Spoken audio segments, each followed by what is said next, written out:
Jon Cooper, who joins us now, and this is a great place, great site to get some feedback of Ourlad's Guide to the NFL Draft, joins us on 365 Sports. Jon, thank you very much for your time and your patience today. If you were an NFL team and you know what the values of running backs can or cannot be, that kind of changes. In your opinion, where will Bijan Robinson, the running back at Texas, in your opinion, probably go? Well, I think it's in somewhere between 10 and 15. I think he's really special. He could be a top 10 back or a player, but if you take a look at some of the needs of some of these teams, especially with most likely quarterbacks going off the board, he might not be in the top 10. But there's a thought that maybe the Bears, well, not the Bears, but maybe the Bears, if they were still at, or the Bears not at 9, might look at him now that they have that 9th pick. Jon, Jalen Carter had a rough pro day today. He was 9 pounds heavier than he was at the combine just a couple weeks ago. Didn't run well, looked gassed. Does that affect your ranking of him, and how far do you think he falls given that and the arrest and kind of everything that's around him right now? Well, he's not going to be the number 1 pick in the draft like a lot of people were saying a lot earlier. I think obviously there's a discipline issue. They're going to have to check on the, some of the stuff that, as far as what happened with the drag racing. That by itself probably wouldn't be enough to drop him. But if they find some other things, the NFL with their service that looks into those things, you might see him fall. If it's me, based on those two things, if I'm looking at, for example, let's say Will Anderson, I want the pass rusher, but I also want to tackle, that would probably be enough to push me over to Will Anderson at that point. But he's not going to drop that far as of right now.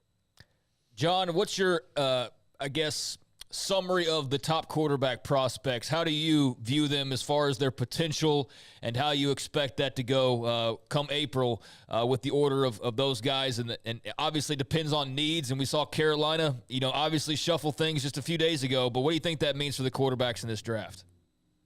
Well, the one thing that is just to speculate, they went and signed Andy Dalton. And, similar to what the Bears did, the Bears knew they had a quarterback that was going to take some time, and they thought Dalton could be the starter. And while they bring this guy along, that tells me that they may be looking at Anthony Richardson because he's, the guy that's considered the best athlete, maybe the best potential of the 4 quarterbacks, but he's certainly not ready at this point in time. There's too much inaccuracy, too much inconsistency. But, if we were going to just rank them purely with the way we've got them, it's going to be, he would be the 3rd guy. But another team might look at him and say, you know what, my quarterback coach can make this kid into a player. Just give me some time. Andy Dalton buys me some time. So that might be an indicator as to what they're looking at. Because, Stroud would be the guy that's probably most ready to play of those guys. Bryce Young's a great athlete. And, Will Levis, we think he's a little bit behind those 3 guys. You mentioned the Stroud and then with Young. With what Carolina did, you don't make that trade to move up to get a project, do you? No, I wouldn't think so. But the only reason I say that is because they signed Andy Dalton. Mm-hmm. If Stroud is the guy, I would think most teams look at him as the guy if we're rebuilding our football team, we could plug him in right away and let him play. As a rookie, we're giving him a lot of money, so let's let him go. So that's the only reason, and it's purely speculation on my part. I don't know that's going to happen, but if it's me, I'm going to take Stroud. But I didn't just sign Andy Dalton either. How long do you think it would take for someone like Anthony Richardson? Well, the one thing is, I watch a lot of video, and I get to see. I happen to watch a lot of defensive backs that were playing against him this year. And so for 2 quarters of every game, I'm looking at what he looks at. And the one thing I will say for him, they do play an NFL-style offense, and there's a lot of reading of triangles out there. And he makes an effort to look off, and he makes an effort to find alternate receivers. The ball sails on him sometimes. He makes slow decisions every now and then. I think a good quarterback coach will look at him and say, hey, I can work with this kid, but I realize it's going to take time. And if he can sit behind a really good polished NFL veteran, that maybe isn't as good a player as he is long term, but a guy that knows what he's doing. I think that can help him, and I think we can make a player out of him in a year. I think it'll take a year for him, at least to develop. And one old scout once told me a long time ago, you really never know what you've got in a quarterback in the NFL until you get him in your building and you start working with him. You can interview him, you can watch him at pro days, you can see game film, but you don't know for sure how he's going to adapt to shorter windows, the bullets flying faster. You just don't know until you start working with him. So we obviously know TCU had a great year. They've got a large class of NFL prospects. There are a couple in particular that we saw back in high school just a few years ago. Quentin Johnston, obviously the stud wide receiver. I'm curious your thoughts on just where he stacks up in the pecking order. But also Travius Hodges-Tomlinson, the Thorpe Award winner, terrific player, playmaker. But that height, I have to imagine that's somewhat of a concern for teams. How much of a concern, how much does that change how he's viewed as far as the draft goes? But your thoughts on Quentin Johnston and Travius Hodges-Tomlinson of TCU? Well, we like both of those guys a lot. I think Quentin Johnston, we think he's a first-round pick. Maybe not the top guy or anything like that, but we think he's in the top four, at least of those receivers. And again, there's people that are going to look at these guys, a little bit differently maybe than we do, but that's a guy that we really like. Solid speed. He can catch the ball. He can go up and get it. He's got a catch radius. So there's a lot of good things about him.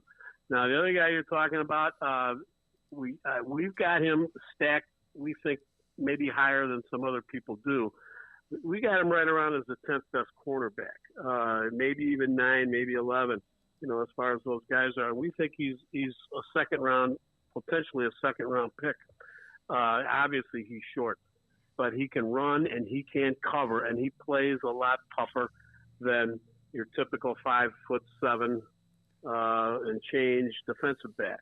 We like him, and we think he can be a slot corner, but he's obviously played outside corner as well, and he's got some toughness for a smaller player, and he's got what we call a catch radius. He can go up and get it. Mm-hmm. And it's not like he's, standing static at 5'7", 5". He plays taller than that.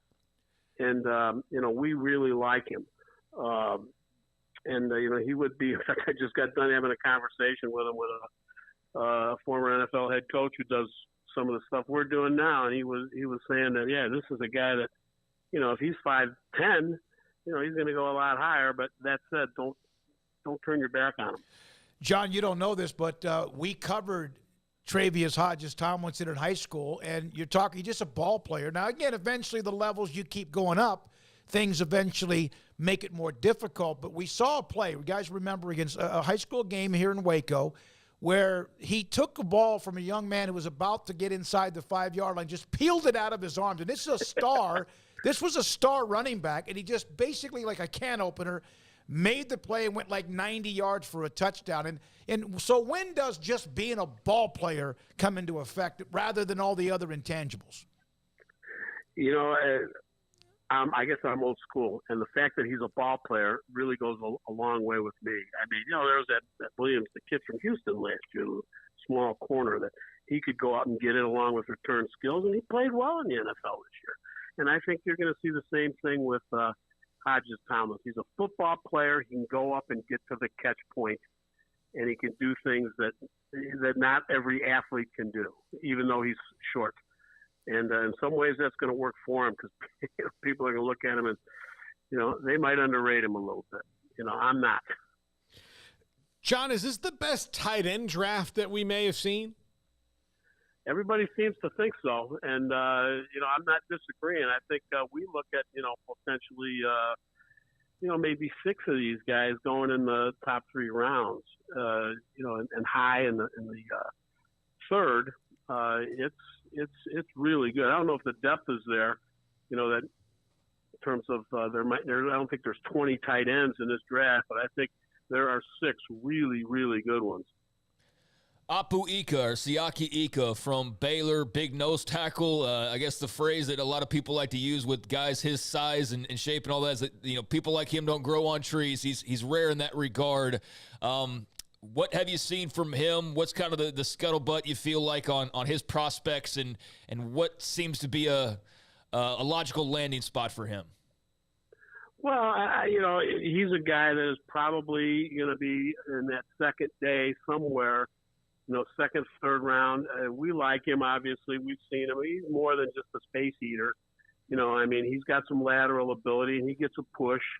He's big, tough kid that, you know, he's going to play. And it's not a great year for defensive tackles. You know, I think Carter's the only one that we think is a bona fide first-round pick. And then after that, you know, you got a lot of guys, and he's one, and the kid from Baylor is one of them, you know, that fits in that mold. It depends upon what you want. What are you looking for? You want street technique? You want a one? Do you want somebody that can, you know, move from a 4-eye all the way down to a 0?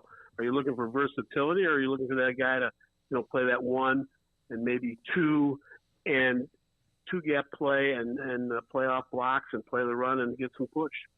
Jon, we appreciate you. We'll have you on the next 3 Wednesdays, including today at 4 o'clock Central, around that time, to kind of discuss, and we'll look at different position groups or whatever. Thank you for your time. Send our best, as I've already done, but send our best again to Dan and his recovery, and we appreciate your time and what Ourlad's Guide does. Well, thanks a lot. We appreciate it. Jon Cooper, Ourlad's Scouting, Ourlad's Guide to the NFL Draft, a fantastic